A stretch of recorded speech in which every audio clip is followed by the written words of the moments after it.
because first of all, if it's a weirdness I don't know much about, I'd like to know more. You know what I'm saying? And some people, there are subjects that just finding out, like that woman I dated who dumped me because I go to caves. Mm-hmm. You know.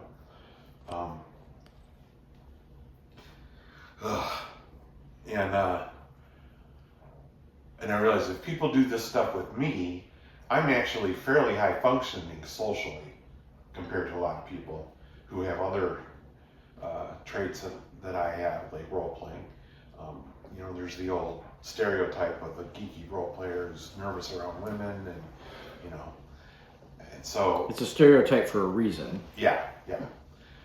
And so when I was in that stage where I was trying to figure out what my ministry was going to be, I started to develop this realization that one thing I can do that I don't know many people that can do is I can be around people that make other people uncomfortable. Might even make me uncomfortable, but I can still remain totally functional and not let my emotional reaction impact the way of relating to that person. And then when I got to start taking psych classes, and they're teaching you that the single most important thing to being a mental health counselor is being able to establish rapport. Mm-hmm. That path for me as well. I could establish rapport very quickly, and that's, I mean, well, it was one of the things that made me a good counselor. There were other things, but I was also great at diagnosis. I had do you know what Eagle Village is? Mm-hmm. Okay, I wasn't sure if I got all of it about one. I worked there for a while. Yes. And you know what Eagle Village is? Oh yeah. Okay. Do you know what Eagle Village is? I think I heard people talking about it. It's a a mental health unit, but it's only for adolescents. And over time, they began to specialize in third strike adolescents, which means they're already breaking the law, and they're at the stage where the judge is saying, this is it. If you break it a third time, or fourth time is actually in Michigan, you're going to adult prison. And that's sort of code for saying we're not going to try anymore. And so Eagle Village developed this program specifically for people in that situation, and we help them get their shit together. And well, anyway, I worked there for a while after I moved back home, and as a teaching method, the guy who ran the unit would have everyone watch the intake interview, and then after we put the kids to sleep that night, we'd have a meeting, and he would force everyone to say what they think the diagnosis is, to get us to learn to see what you need to see to understand, as a thing to help us learn.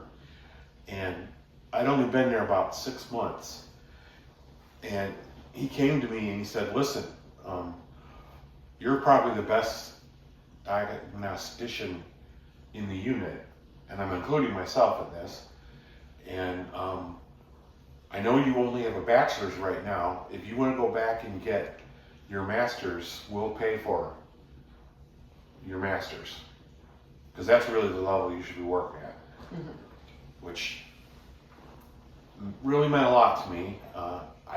I wasn't aware that I was a good diagnostician way back then, but I've had enough experiences since to realize that I am.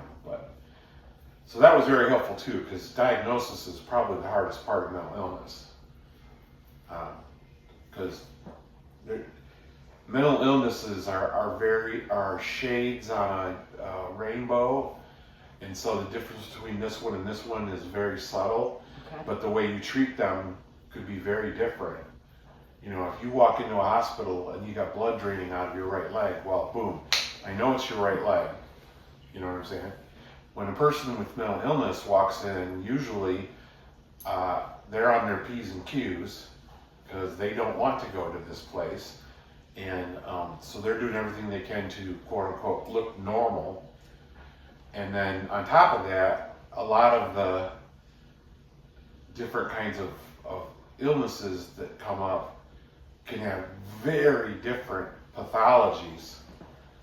And so it's just hard, it's hard diagnosis, comparatively speaking. And I also really enjoyed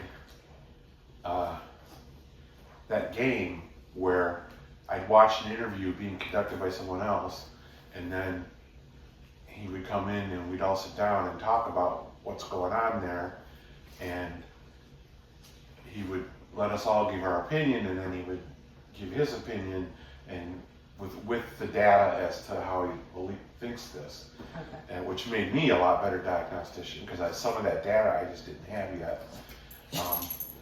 And I love that process because it's a kind of puzzle, you know, and it's a kind of puzzle that in some ways is very similar to being a dungeon master. You're trying. There's a saying in psychology. It's not the map, it's the terrain. And the reason they made that saying up is because your first and almost always your best source of data is the person. And they will have an explanation for whatever's going on in their life, but it won't be correct. It will be what they think is going on, and there's a lot of ways they can distort things. I mean, the simplest way to put it is I might sit down with someone and say, you know, well, what do you think brought you in here today, or whatever, and they'll go, well, it's the blue demon. He keeps knocking over stuff in my mom's dresser. If he'd just stay out of my mom's bedroom, we'd be fine. Well, obviously, that's not what's really happening. It's his explanation for it, but it's all you have to work with. So you always are starting with that guy's map of what's wrong with me. And some people's map is absolutely nothing. It's Mom, she thinks I need to be in a hospital. I don't know why. You know, and some people's map is no map. But it's almost never accurate. But it's where you have to stop. So you have to make that transition from the map into the real problem. So as a believer in things like angels, I assume you also believe in things like demons. So when you interface with someone like that, because you also do believe that possibility exists, how do you know when that is eliminated or that's a possibility? Well, do you ever see the movie, I forget what it's called, The Pope's Exorcist, I think, or The Pope's? I've seen The Pope's Exorcist. With, who is it, what's his name? The guy Russell that did Crowe. Russell Crowe, yeah. Yeah, I really liked that movie. I don't know if you liked it. I liked it. But he dealt with that balance, so I'm curious your thoughts when you interfaced with people like that. Well, you answered your own question. I have the ability to see angels and demons. So if they talk about the demon over there sitting in the corner, I look and it's either there or it's not. It's kind of a trite response. It's more complicated than that. But the real answer is that, let's say instead of a demon or an angel, he said, it's my little purple friend, the Gotha monster, who has 1 foot. And I mean, he says pure, detached stuff. You'd still interact with the Gotha monster in that case from a therapy point of view. The worst thing to do, especially at the beginning, is try to tell him that's not real. You want to find a symptom of his illness that is easy to see. Anyone can see that that's a problem. And get into where you can go, yeah, I have that problem.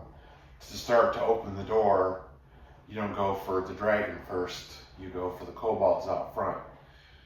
Now when you get through enough kobolds, the dragon rears its head, and then you have something else you can interact with them on. So it's like a slow walk into the big fight.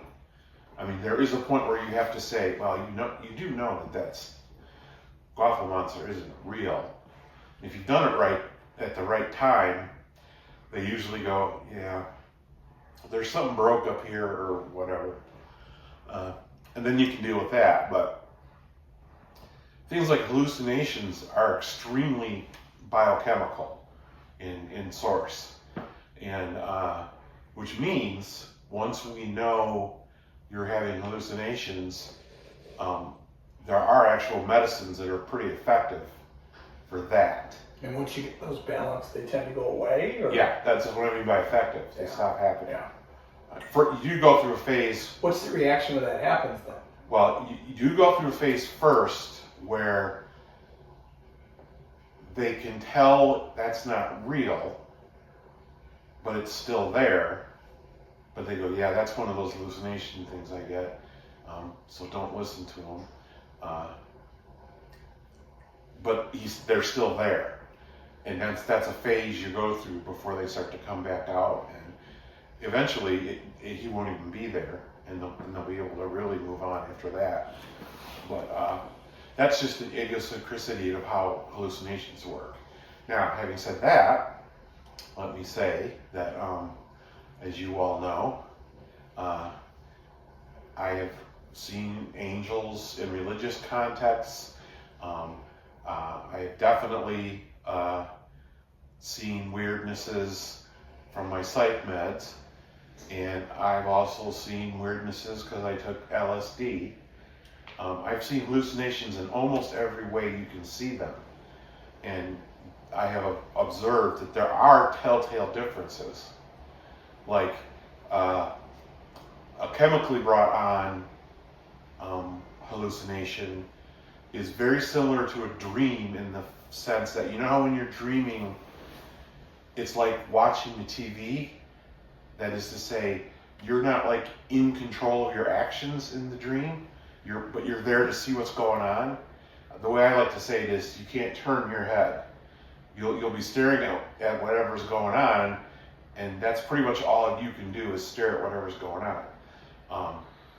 And chemical-based hallucinations follow that kind of a pattern.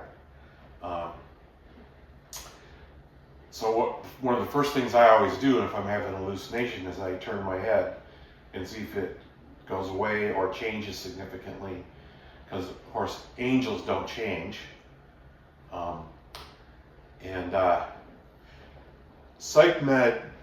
Different psych med side effect of hallucinations all kind of have their own little weirdness to how they work. But I developed, like when I was in the hospital the last time, I was having serious hallucinations. And so I was trying to figure out, okay, what kind of hallucination is this? I went down my list of things to see, to square that away. And the first thing I did was turn my head and poof, it was gone. So I went, okay, this is not, it's not some kind of spiritual being trying to contact me. It's probably totally chemically induced. Since I haven't done acid for quite a while, it's almost assuredly the side effect of one of my medications.